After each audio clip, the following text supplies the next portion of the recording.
So, how's life? Happy to be here.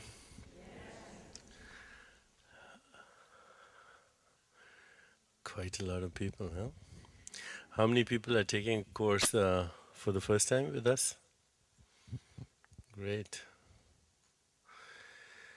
Okay, so this course, more than any other course, I think is very experiential. We'll be doing a lot of meditation, and you'll be learning certain advanced techniques in meditation called sutra meditation. And in between, I'll try and explain things to you theoretically. Okay. So let me ask you a question. Since you're here for a course called The Seduction of Spirit, what's your understanding of the word spirit? Yeah? Anyone? Consciousness. Who said that? Okay. So, yeah, we use the word spirit synonymously with the word consciousness. We're all conscious beings. Hopefully, everybody is conscious at this moment. Okay? So, consciousness or being alive or what is called sentience is the same thing as spirit. Without consciousness, there's no life. Life and consciousness are synonymous. It is because of consciousness that we have any experience whatsoever. So, if you don't have consciousness, you can't see. If you don't have consciousness, then you can't hear, taste, or smell. All perception is based on consciousness. But not only is perception, which means what we see as the outside world, based on consciousness, but all what's happening inside us is also dependent on consciousness. So without consciousness, you can't think, you can't imagine, you can't remember. All our internal experiences, memories, desires, emotions, they're dependent on consciousness. Our behavior is dependent on consciousness. Our personal relationships depend on consciousness. Our social interactions depend on consciousness. Our connection to the what we call the environment, and hopefully by the end of this week you'll realize that there's no such thing as the environment. But for now, our interaction with what we call the environment is dependent on consciousness. Forces are an expression of consciousness. So, in the great tradition of Vedanta, there's a saying. And the saying is if you can see it, if you can touch it, if you can taste it, if you can smell it, if you can imagine it, if you can conceptualize it, if you can visualize it, if you can think about it, then it's not real.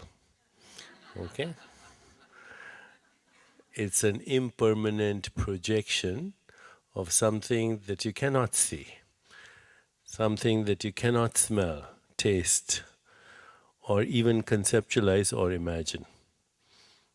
And what is that? It's consciousness. That's real. You cannot conceptualize it, but without it, there would be no conception. You cannot imagine it, but without it, there would be no imagination. You cannot see it, but without it, there would be no sight. You cannot hear it, but without it, there would be no hearing. So, what is more real? The impermanent projection that you can see or hear or touch or taste or smell or imagine, or that which cannot be imagined, which cannot be seen, which cannot be conceptualized, but without which nothing is possible. So again, in this great tradition of Vedanta, there's a saying, know that one thing by knowing which everything else is known. It's the highest form of knowledge. The word Vedanta means the end of all knowing. Veda means to know. It's the same as the English word word. Veda, word, the German word Ward. This is a very interesting word because it's also the origin of the word druid, the druid priest, druid. So to Veda means to know. Vedanta means the end of all knowing. Because once you know consciousness, then you realize that based on that, everything else can be known. Everything else can be known. So it's the highest form of knowledge. Okay, so let's do a little exercise right now to give you a little bit of inkling what we are talking about and where we're going to go with this week. So close your eyes and imagine that you're looking at a beautiful sunset on the ocean. Now let it go. Imagine that you're looking at a full moon in a starlit night sky. Let it go. Imagine that you're looking at a golden flame of a candle in a dark room. Let it go. Imagine that you're looking at the golf course that is somewhere here on the grounds. Imagine that you're looking at the face of someone you love.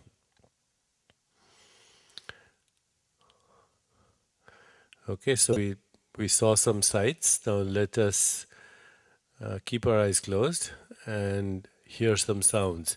Imagine that you're listening to a newborn baby crying. Imagine that you're listening to a dog barking in the middle of the night.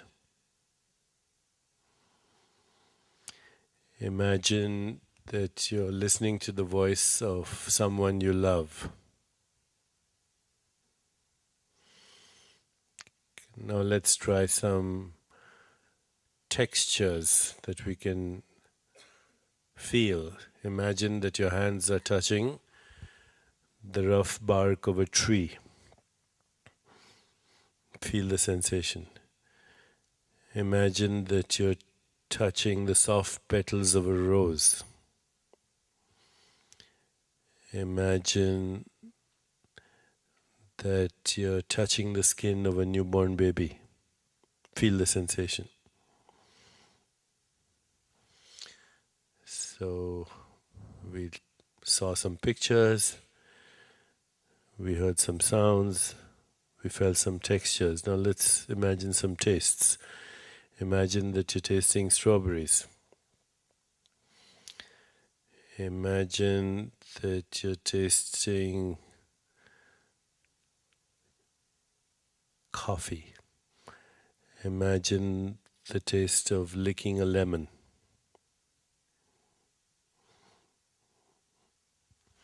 Now let's try some smells. Imagine that you're smelling Chinese food or an Italian kitchen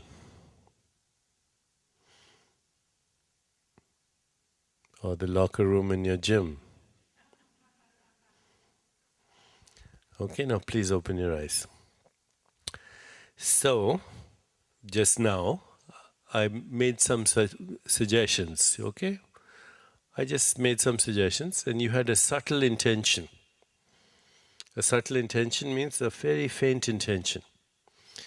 And that faint intention was in your consciousness. As a result of that faint intention, subtle intention, you had an experience.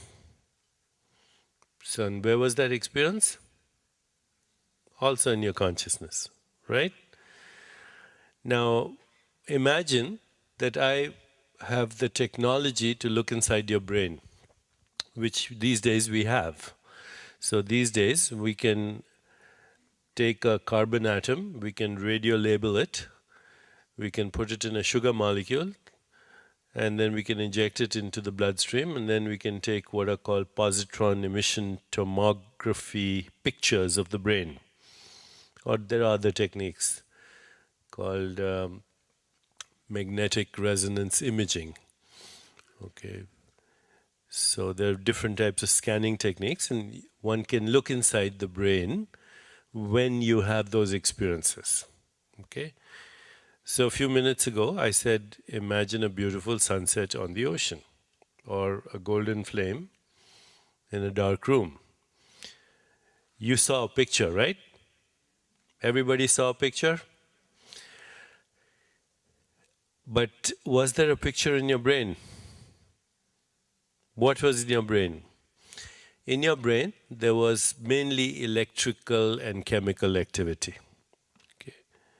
Electrical and chemical activity, and this is activity between the connections of your neurons. Between neurons, there are certain, you can think of these very micro, nano cables. You might think of them as little cable channels, and along them there were electrical currents going. And at the end of the bit where the neurons meet or are supposed to meet, there's a little gap. It's called a synapse. Over there, there's the release of chemicals. So when someone looks inside your brain, there's electrical activity or electromagnetic activity, same thing. Like whenever you have electricity, you also have a magnetic field perpendicular to it. And then there's a discharge of a chemical. Various kinds of chemicals, but predominantly two between synapses. They're called gamma-aminobutyric acid and something called glutamate. So one stimulates, the other depresses. And the electrical activity is also because of an electrical action potential, which is the exchange of ions across cell membranes. So in your brain, there is no picture. The picture that you just saw of the sunset or the golden flame or the golf course was in your consciousness. And of course, the question is, did the electricity in your brain produce the picture in your consciousness? Or did the picture in your consciousness produce the electricity in your brain? Or did you, now we come to who that you is, through subtle intention produce both at the same time? That you actually produced both the electricity and the picture. The picture in your consciousness and the electricity in your brain. Did you do that? I think intuitively you recognize you did it. You had an intention, then you saw a picture. And I say picture, you heard a sound. You tasted strawberries in your consciousness. Okay, you heard sounds. You tasted strawberries. You had experiences of texture, smell, etc. in your consciousness.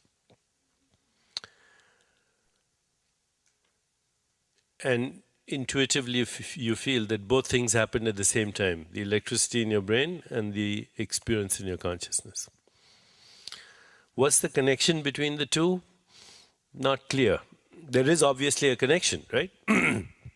But, there are certain mysteries in science to which only one famous expression can be applied.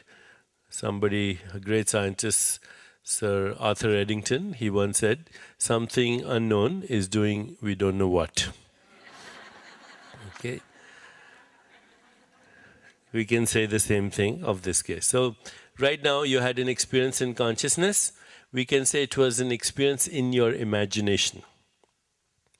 And it was an experience in consciousness, and it was orchestrated through subtle intention. Subtle intention means faint.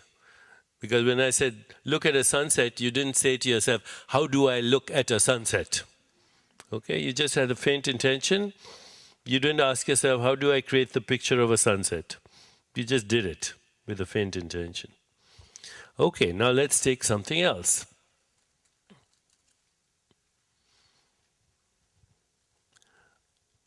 Somebody want to tell me what color this is? Orange. Is there an orange beam of light coming from here to your eyes? No, right? Otherwise we'd see orange beams. What's coming from here to your eyes is an invisible electromagnetic disturbance. Okay, electromagnetic means, again, electricity, magnetism, basically photons. Photons, electromagnetic fields are called virtual photons. Photons are the carriers of the smallest units of energy in the whole universe. Okay, so a photon is the smallest unit of energy and also of information in the whole universe. So some invisible electromagnetic energy is coming from here to your eyes. But what's coming from here to your eyes doesn't have orange color. Clear? It stimulates your eyes, it causes a chemical reaction and the retina, and from there an electrical current goes to your brain. And I think you would agree that the electrical current that goes from your eyes to your brain is not orange in color. It's just an electrical current. Once it gets to your brain, again, same synaptic nerves. You know, there are synaptic firings, which means electrochemical activity between neurons. Okay, think of these as little fiber optic channels, cables between your neurons, and that electrochemical activity with the same two chemicals. And then, where is the orange? Where's the orange produced? Okay, in your consciousness. So is orange the color of this flower, or is orange an activity in your consciousness? Orange is an activity in your consciousness. What's over here? Well, if you really want to get down to it, this is made up of molecules, and the molecules are made up of atoms. And the atoms are made up of subatomic particles. And these subatomic particles are fluctuations of energy and information in a huge emptiness. There's no color out here. In fact, one of the greatest scientists who actually was responsible for describing synaptic firings, amongst others, Sir John Eccles, he was an Australian, he won the Nobel Prize in physics, and I think in neuroscience, I forget now, but he was a Nobel laureate, and he said, there are no colors in the real world. There are no textures in the real world. There's no beauty, no ugliness, nothing of the sort. And now I'm paraphrasing. What really exists is a radically ambiguous and ceaselessly flowing quantum soup, which means energy that's vibrating. And the color is an activity of your consciousness, not an activity of your brain, because whether you're imagining something or whether you're seeing something, in your brain the activity is the same. In your brain, the activity is exactly the same, whether you're imagining it or seeing it. And so the experience of color is in your consciousness. Okay? Now, of course, you're also listening to my voice. I'm vibrating my vocal cords, right? Does the vibration of my vocal cords produce sound? Yes or no? No, it doesn't. When vocal cords vibrate, they vibrate. And there's some air in my voice box, in my windpipe, and the air in my windpipe starts to vibrate. That causes the vibration of this atmosphere. The vibration of the atmosphere makes no noise. That causes the vibration of your eardrums, and there inside your ears there are certain hairs. They're called cilia, which is another term for hairs, very fine hairs, and they start to move, and that creates an electrical current to your brain. The electrical current that goes to your brain makes no sound. So, where's the sound? It's in your consciousness. Is it in your brain? No. Is it in your nerves? No. Is it in your eardrums? No. Is it in this atmosphere? No. Am I making it? No. The sound that you're hearing is an activity of your consciousness. Are you getting this? Okay? So, this color is in your consciousness. The sound that you're hearing is in your consciousness. What's in the universe is just vibrations, period. And most of the vibrations, at the most fundamental levels, are electromagnetic vibrations. Okay? In the universe, just vibration, energy vibrating at different frequencies. In your nervous system, energy vibrating.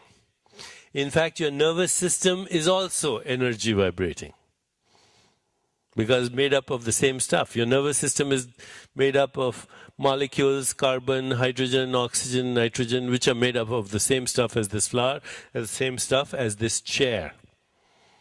So everything is a vibration of energy. Everything. But color is in your consciousness. Sound is in your consciousness. Texture is in your consciousness. Taste is in your consciousness. Smell is in your consciousness.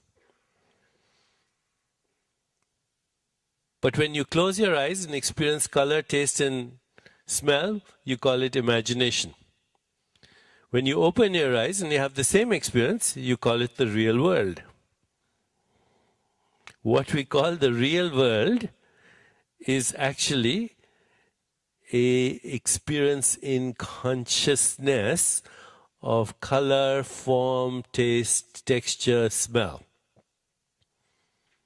It's all inside our consciousness, the whole thing, whether we call it imagination or memory or the real world.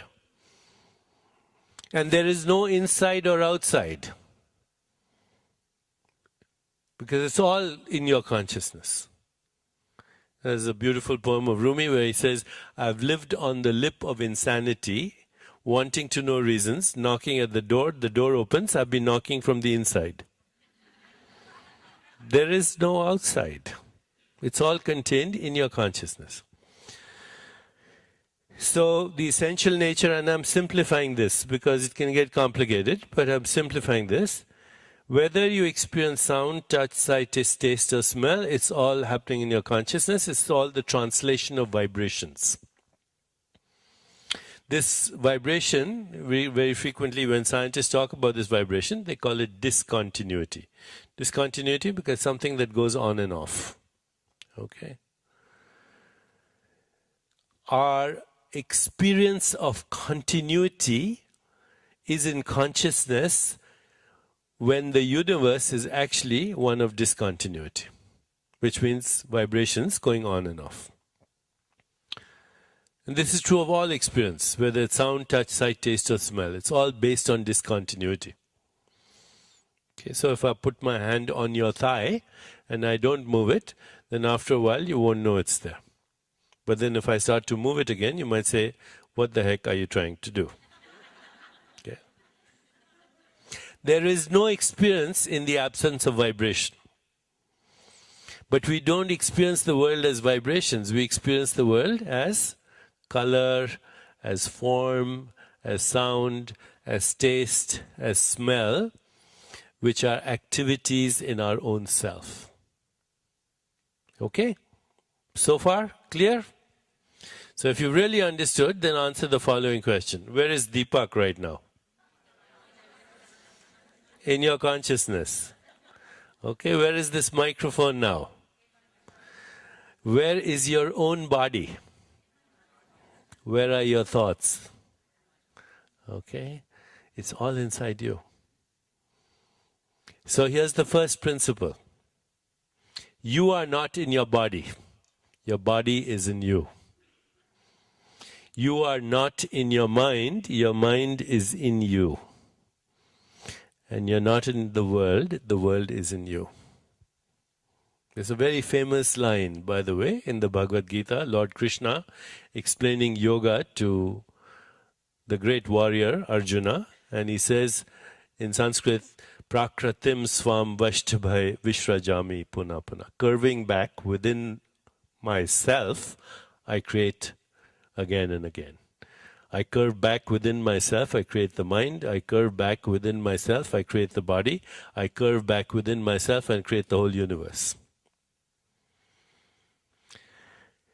So it seems like we've got it upside down, because we say, my soul is in my body is in the world.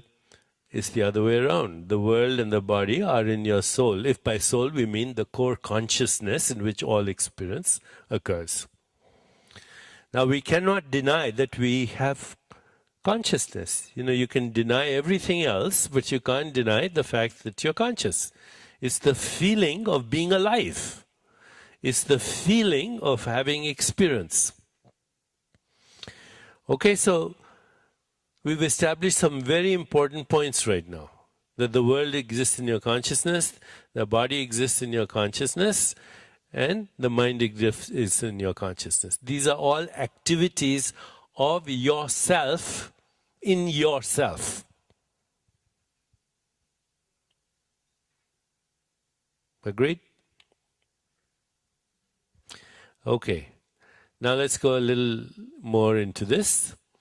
Everybody says, okay, now I agree that everything's happening in consciousness. Where the heck is it? Okay, if I go inside your brain, will I find you there? And the answer is, I won't find you there. If I go inside your body, will I find you there? I won't find you there. People have done all kinds of experiments. And in fact, the best scientists cannot locate consciousness. They cannot find you in your body. And of course, there's a very simple hypothesis in science. It's called, or principle I should say in science, it's called Occam's principle. Occam's principle, named after a scientist called Occam. And it says when you don't have an explanation for something, then the simplest explanation is probably the best explanation. So what would be the simplest explanation? That you can't be found in your body? You're not there. Okay? You're not in your body. Of course, we said that. The body is in you. You're not in the world is in you. You're not in the mind is in you. Still doesn't help too much. You say, but I want to know this person. After all, okay, I agree, I'm not in the body, I'm not in the mind, I'm not in the world, but then where am I? Again, science has been unable, as I said. And there are some great scientists today, some great scientist philosophers, who say when you can't find it, it's probably consciousness doesn't exist. That it is not, it's something that's a hallucination. That probably doesn't exist. There's a scientist called Daniel Dennett who's very famous. They deny the existence of consciousness. Okay, but can you deny that you don't exist? It's the one thing that you can be sure of, that you exist. So here is something which is a little controversial, but more and more scientists gradually are coming to this understanding that consciousness is in the discontinuity. That means it's in between the vibrations. In between the vibrations. The vibration itself is energy, information, and this is something that is part of our technology today. When you send somebody, nature of the material world is not, that it's not material. That the essential nature of the physical world is that it's not physical. It's vibration. So we know that the vibration has energy and information, but what's in between the vibrations? What's in the discontinuity? And a number of people are beginning to understand that discontinuity may be consciousness itself. Okay? Here are 5 things you can remember about discontinuity. Number 1, when we look inside the discontinuity, there is no energy there, there's no information there, there is no space-time there, and there are no objects there. no energy, no information, no space-time, and no objects. So what's there? And the best answer science can give us is there are infinite possibilities. That the discontinuity or consciousness is a field of infinite possibilities. It's the immeasurable potential for all that was and all that is and all that can be. It's the potential for space-time, energy, information, and objects. So, consciousness is not in space-time.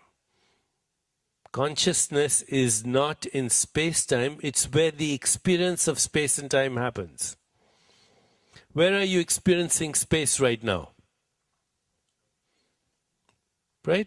You see, you're looking at me, okay, and you say there is some space here. But you can't see space, right? Space is not a sensory experience. You can see the objects, you can't see space. Space is created in your consciousness.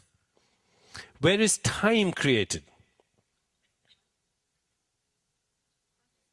In your consciousness. But your consciousness is not in space-time.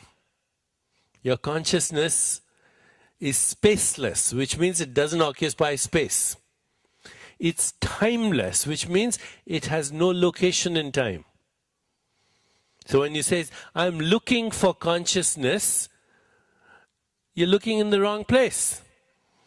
Because consciousness does not occupy space. Consciousness does not exist in time. It's timeless. You, who is consciousness, is spaceless and timeless and dimensionless. And without you, the spaceless, dimensionless consciousness, there is no space-time. There are no objects, there's no energy, there's no information. Again, teaching of the Bhagavad Gita, when Lord Krishna describes this to Arjuna, he says, water cannot wet it, wind cannot dry it, weapons cannot shatter it, fire cannot burn it. It has no beginning in time, it has no ending in time. And therefore it cannot die, because only that which began ends. But that which never began has no ending. Okay, spaceless, timeless, dimensionless, but without which no space, no time, no dimensions whatsoever. So that's the first thing to recognize, that consciousness is a field of possibilities, and you, that field of possibilities, do not exist in space or time. So stop looking for consciousness in space-time. The reason you're here is you're here to get in touch with consciousness. And when you get in touch with consciousness, is who's getting in touch with consciousness? Your consciousness is getting in touch with consciousness. So when consciousness is looking for consciousness, that by definition is a subjective experience. Any objective evidence of consciousness, by examining the brain or doing PET scans or MRIs, any objective evidence of consciousness is at best inferential. Inferential means indirect. Science will never be able to find consciousness objectively. It can only infer circumstantially. You know, I recently gave a talk in LA, and one of the people who attended the talk was a famous lawyer called Gloria Allred. You probably heard of her. And I said to her, you know, the consciousness, the evidence for consciousness objectively would never be admitted in court. Okay, because it's circumstantial evidence. Okay, the only direct evidence is you. You exploring consciousness subjectively, which is what we're going to do here. Okay, so the first attribute of consciousness, infinite possibilities. The generator of space-time, energy, information, and matter.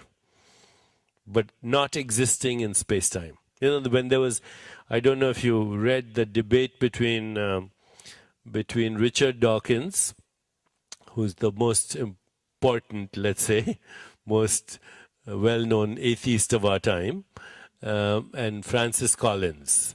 Francis Collins is the head of the Genome Project, and he's a Christian, observing Christian. He believes in God, and Dawkins, of course, does not believe in God, because the God he's trying to attack actually doesn't exist. But one of the things in that debate was Francis Collins does say to Dawkins, the reason you can't find God is you're looking in the wrong place. Okay, you're looking in space-time, when God exists outside of space-time. God is the creator of space-time. And so to you, your consciousness, which is part of that infinite consciousness, exists outside of space-time. Okay, so that's the first attribute of consciousness. The second is it's a field of non-local correlation. Non-local correlation means everything in the whole universe is correlated with everything else in the whole universe instantly, faster than the speed of time. Everything is entangled with everything. Everything is in harmony with everything. And actually, when you look at biological organisms and activity in nature, things don't happen one at a time. Things all happen all at the same time. A human body, for example, has 100 trillion cells, which is more than all the stars in the Milky Way galaxy. Each cell in your body can do 100,000 activities per second, and every cell instantly correlates its activity with every other cell. How can a human body think thoughts, play a piano, kill germs, remove toxins, and make a baby all at the same time? And while your body can do that, it tracks the movement of stars and planets, because your body is a symphony of the whole universe. The whole universe. That's why we call the universe the universe. One song, one symphony. And your body is a symphony, but so is this, right? So is this. This is everything coming together. Rainbows and sunshine and earth and water and wind and air and the infinite void, and the whole universe's history is contained in this flower. Okay, this is also a symphony of the whole universe. And this and you and the whole universe are instantly correlated, which means it's one harmonic expression of consciousness. Okay, now, non-local correlation or entanglement or quantum mechanical interrelatedness, some people say acausal, non-local, quantum mechanical interrelatedness.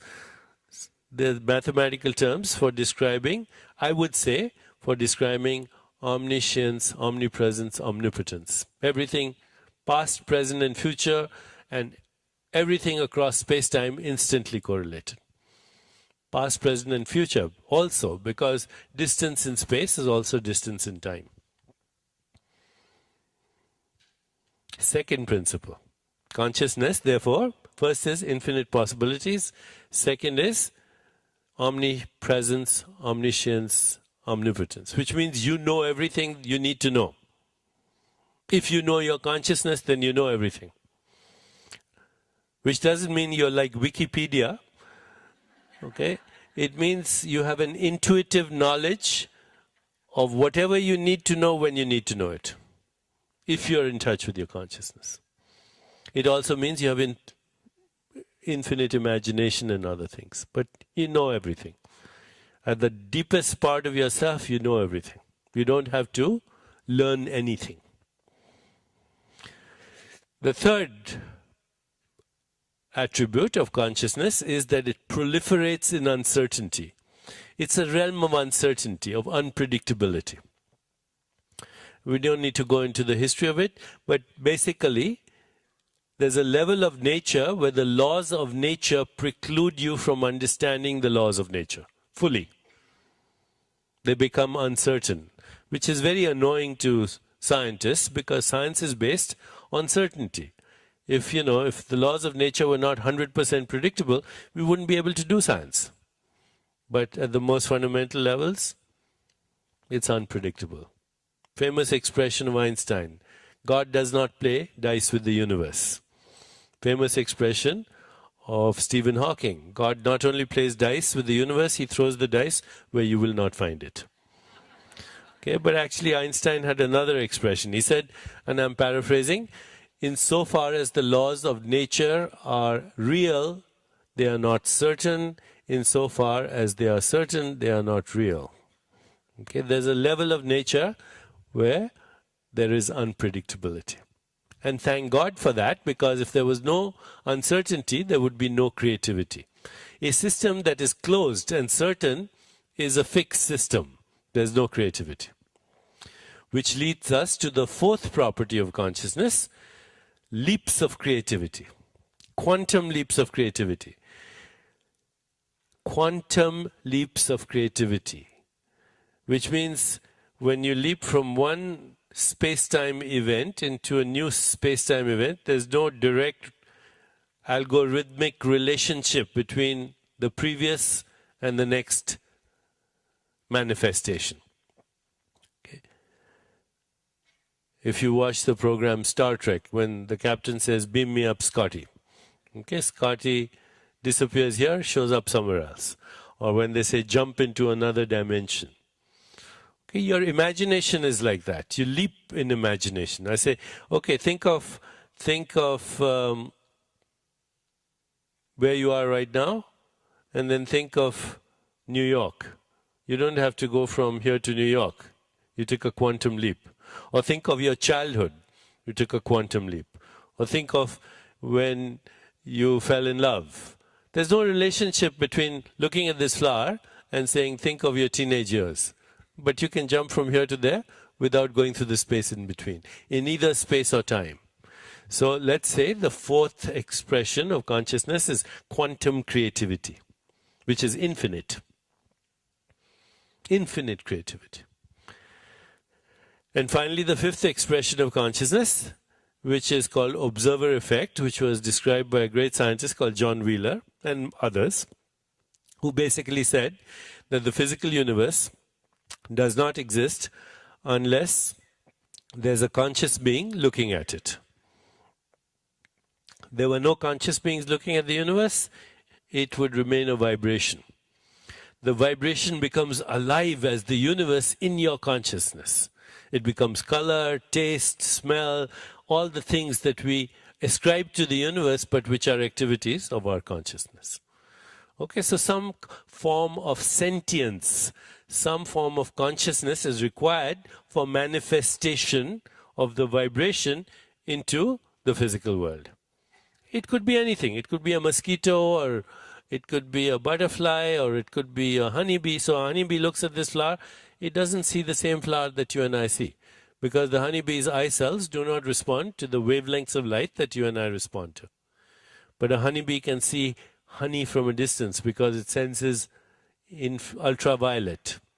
A snake would experience this as infrared. A bat would experience this as the echo of ultrasound. A chameleon's eyeballs swivel on two different axes. You can't even remotely imagine what this would look like to a chameleon. So what is this? Before you observe it, it is infinite possibilities. In your consciousness, it becomes this. For some other species, it becomes something else. Just take a walk with your dog, and you'll see that your dog senses and experiences some things that you and I also are common experiences, and some things the dog will experience that are not common, because sensing a different spectrum of energy and information. So is that clear? Okay? Remember 5 things. Write them down. I am a field of infinite possibilities. Number 2, I know everything. I'm omnipresent, omniscient, omnipotent. Number 3, I'm a field of infinite possibilities. I'm omnipresent, omniscient, omnipotent. Number 3, I embrace uncertainty. Thank God. Because if you're certain, then you're fixed. There's nothing. Yeah, I embrace uncertainty. Number 4, I have infinite creativity. And number 5, I co-create the whole universe with the mystery that we call God. A great Indian teacher, Krishnamurti, somebody heard him once and they said, I think the more I listen to you, I realize you must be an atheist. And Krishnamurti turned to him and he said, I used to be an atheist till I realized I was God.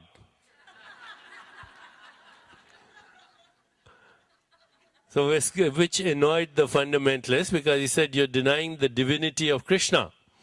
In America, we would say, you're denying the divinity of Jesus Christ. And Krishnamurti said, heavens, I've never denied anybody their divinity. Why would you do it to Krishna? You're all divine. We're all divine. Okay?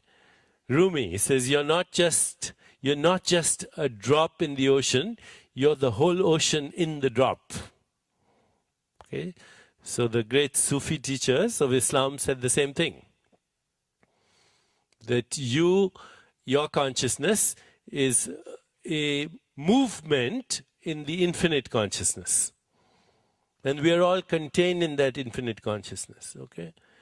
We're sharing the same breath right now. We're sharing the same molecules right now. We're sharing the same energy field right now, the same information field. And we are all contained in one consciousness. If you really totally get this, then you realize there's nothing other than God. Okay? We're all kind of an activity in the mind of God. Everything is happening in one mind. We are members of the same body, we are members of the same energy field, we are members of the same information field, we have the same breath that we share, which the Jews call Ruach Adonai, the Muslims call Ru, the Hindus call Brahman, the Greeks call Kanefma. One spirit. One spirit.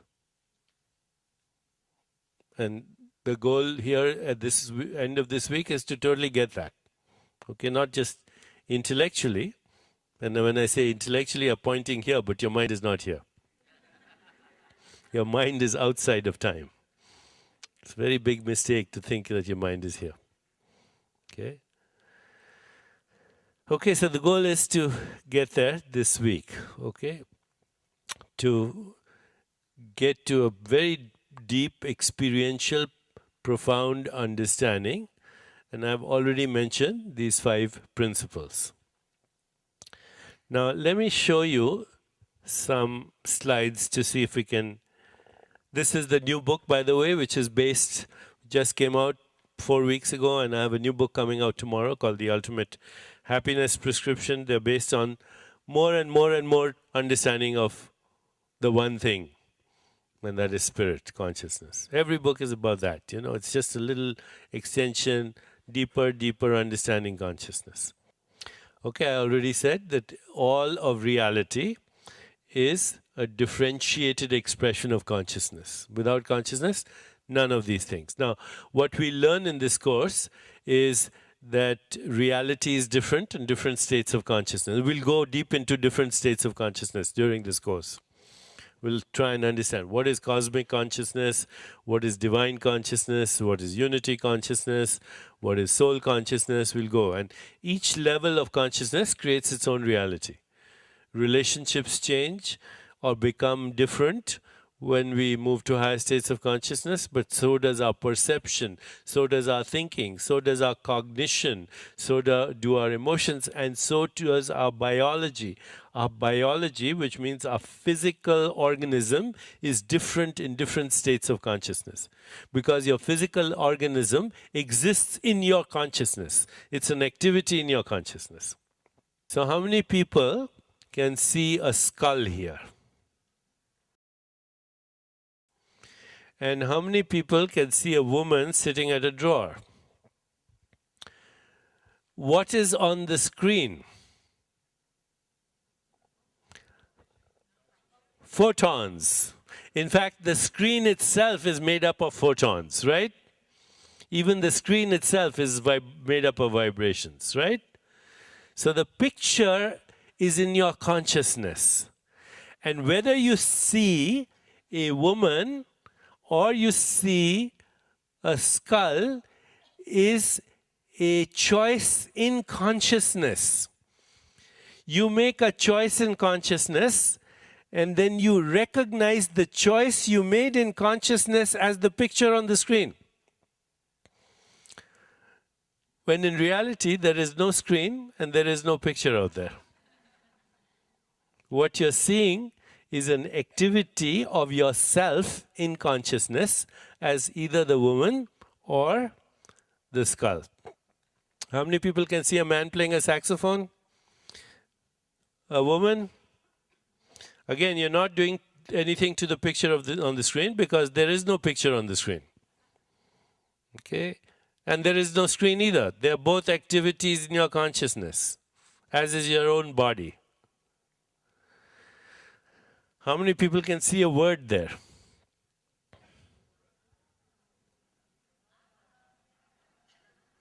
And what's the word?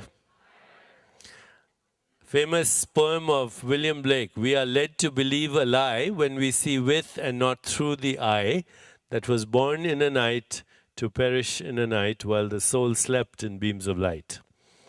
So for most people, their soul is sleeping. This week, wake up the soul so you can see beyond the lie. If you can see it, if you can touch it, if you can taste it, smell it, it's part of the lie. Okay? Don't trust your senses. How many people can see a young woman looking away? How many people can see a mother-in-law?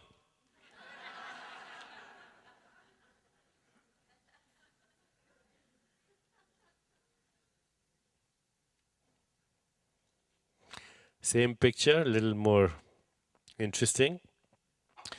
We have the father-in-law, the mother-in-law, and the daughter-in-law. What you see out there is an activity in your own consciousness. How many people can see a bird? A rabbit?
Okay, this is the world we inhabit these days because this is the world we have manifested. From a very primitive response that uses our reptilian brain, 300 million years old. When I was in medical school, we used to remember this brain as the 4 F's: feeding, fighting, fleeing, and reproduction.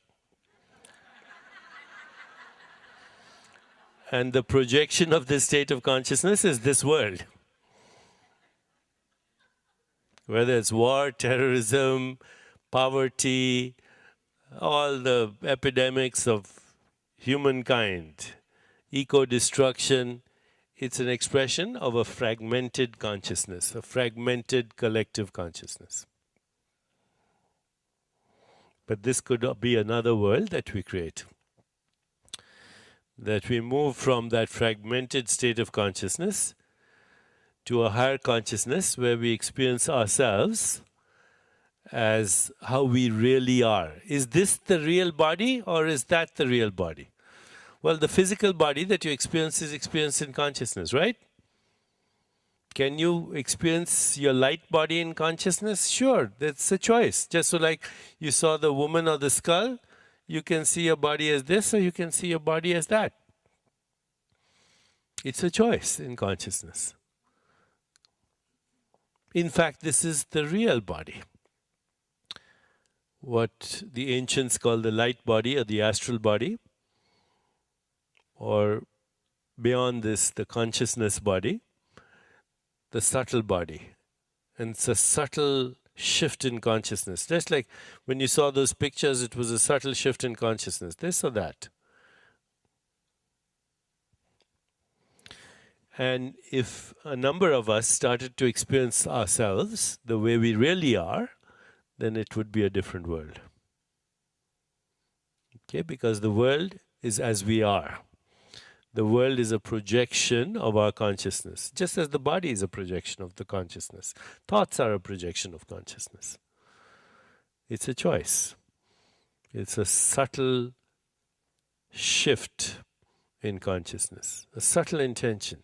You know, when I said, imagine the sunset, that was a subtle intention in consciousness. So this week, all week, we'll be practicing sutras, which are subtle shifts in consciousness.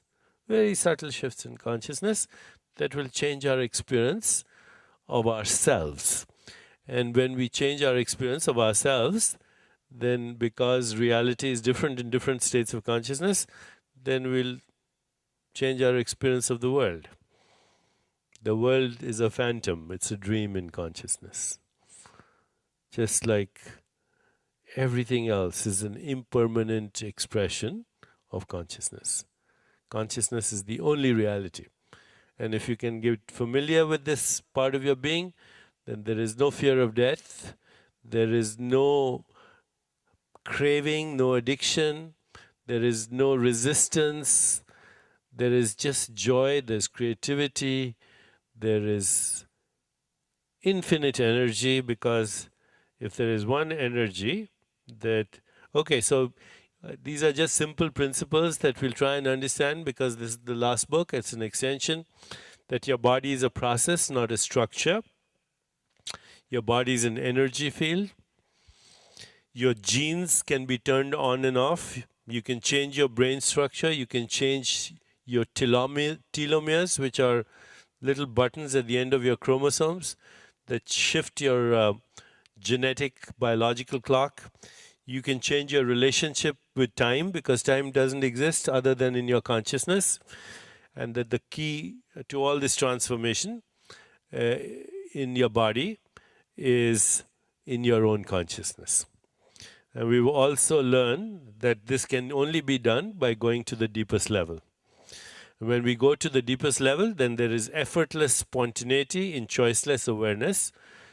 Choiceless awareness means you allow the whole universe to flow through you, and you just introduce subtle intention. This whole week, the sutra practice, which comes from the great teachers of yoga, like Patanjali, and even going back in mythology and history to the time of Shiva. Shiva is supposed to be the first yogi. Everything is subtle intention in consciousness. Now you know what subtle intention is. Just a little shift in quality of attention. And that the greatest mystery of the universe is love, which is the essence of our spirit. That when we are experiencing this part of ourselves, our core consciousness, we have boundless imagination and creativity. We invite grace. Grace is synchronicity, good luck, or the great feeling, the great presence that the divine is always present, and that we are instruments for the evolution of the universe.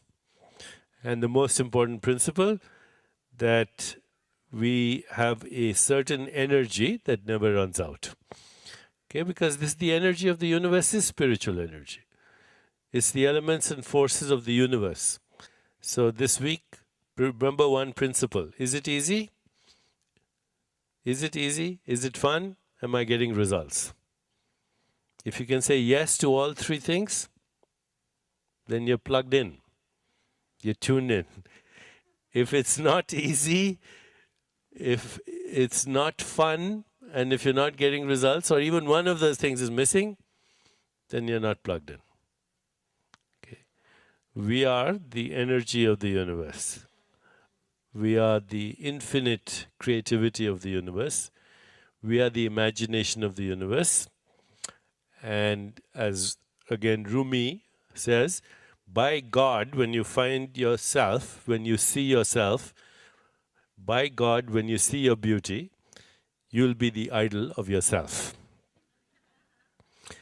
Okay, now I just want to take you through an exercise. I want to go back to this slide.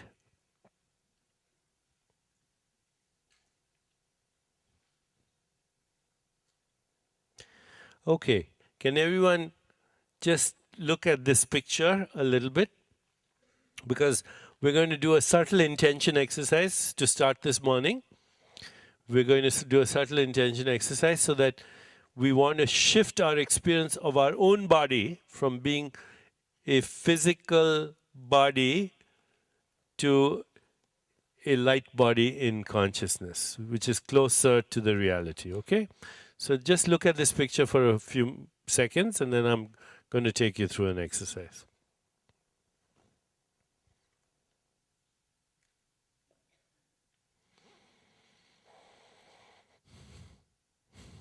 Okay, now close your eyes and put your attention in your heart.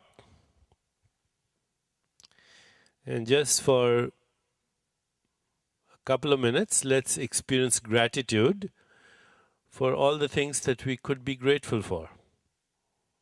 Gratitude is a way to unleash spiritual energy. Because when we experience gratitude, then our ego steps out of the way. Your ego cannot dominate you when you're experiencing gratitude. So just think of things that you could be grateful for with your attention in your heart.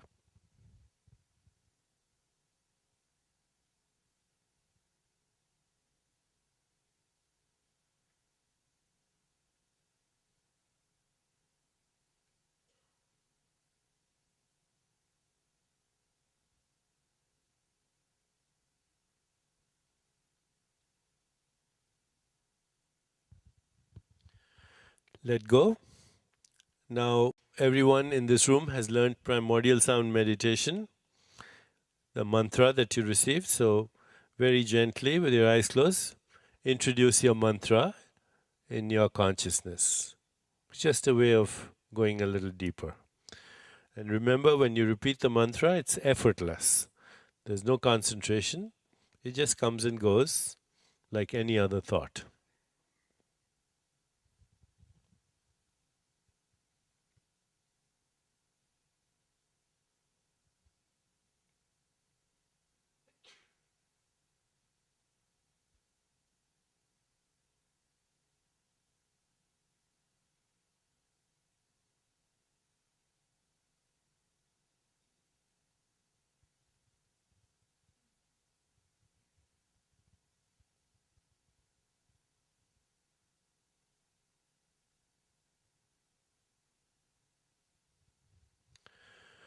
Okay, let go of the mantra now and bring your awareness, your consciousness into your whole body. Have awareness in your whole body, consciousness in your whole body, consciousness in every cell of your body.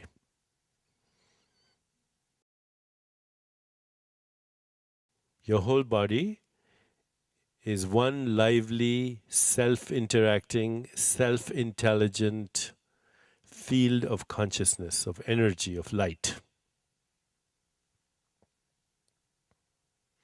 Experience this light in every cell of your body, just as you saw in the picture. But now experience it in your body. And all you have to do is have the subtle intention.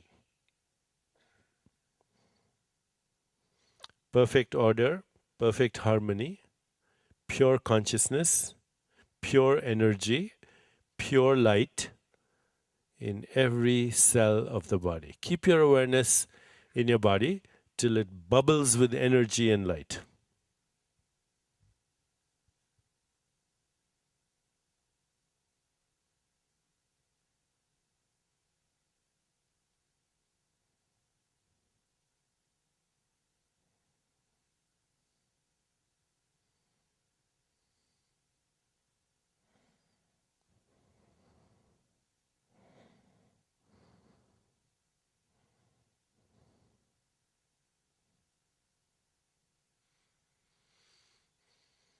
Okay, let go now. Relax into your body.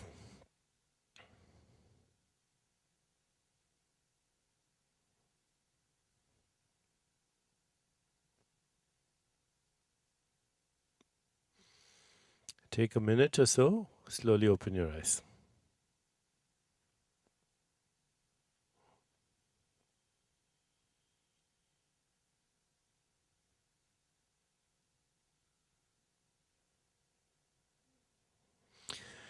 Okay, so from now on, at the end of every meditation, for 2 minutes, have the subtle intention with your eyes closed to experience your light body. Nourish your light body, which is really the first principle of transformation.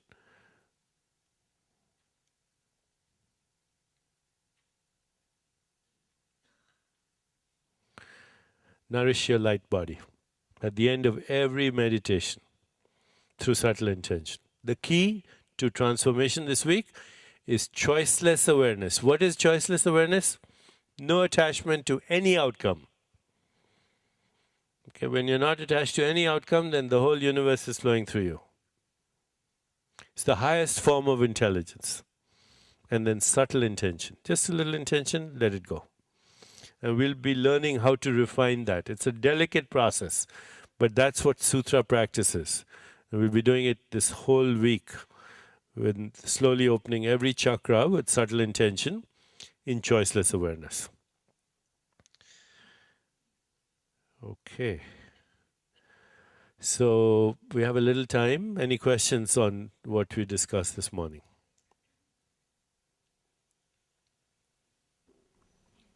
Yeah? Microphone here. Wait for the microphone, please. The Spanish guests will hear you then. How would you differentiate the concept of consciousness from awareness? Same thing. Okay. Awareness, consciousness, the same thing. Okay, but awareness without thought content is consciousness. Awareness with thought content is perception. Awareness without thought content is pure consciousness. Awareness with thought content is perception. Because without thought you can't have perception. You know, if you're sitting next to somebody at a party and you're having a conversation, then you're listening to each other and you don't hear whatever is happening in the background. But then somebody at the end of the room starts to talk about you, and then even though you're having a conversation with this person, you don't hear a thing which they say, your attention is there, okay, across the room. So without thought, there's no perception. All perception is movement of consciousness, which we call thought. Wait, please, for the mic. Is consciousness actually the medium that everything is happening? Is consciousness the medium that everything is happening in? We can say consciousness is the container of the whole universe.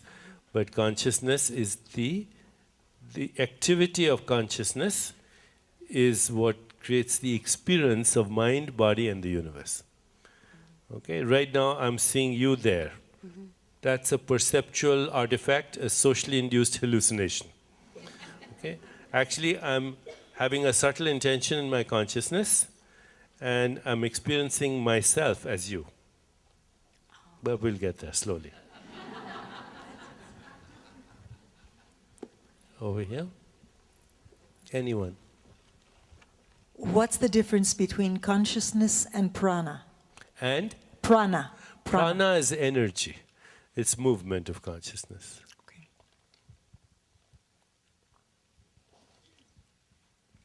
You're behind there?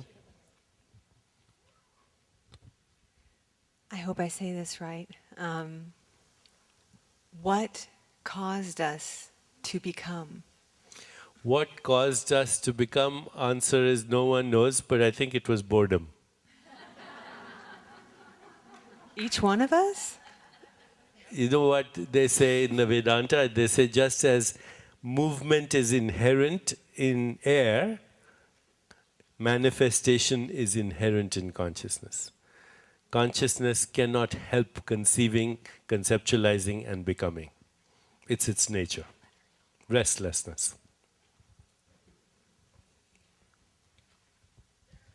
How was consciousness created, and is there a differentiation between any of us? Okay, so consciousness is acausal, which means, which already said, as soon as they say, how is consciousness created? You're talking about space-time. Okay, so consciousness is acausal. Outside space-time has no beginning, has no ending, has the potential for beginnings. Huh?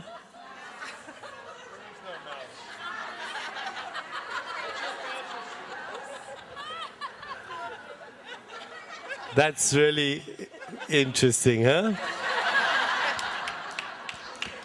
So God suddenly showed up in the form of a mouse.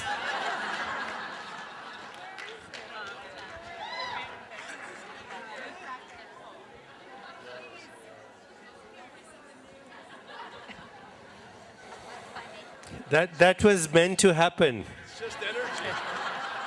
Okay? We're talking about God, so, you know, manifestation in the form of a mouse is an interesting joke.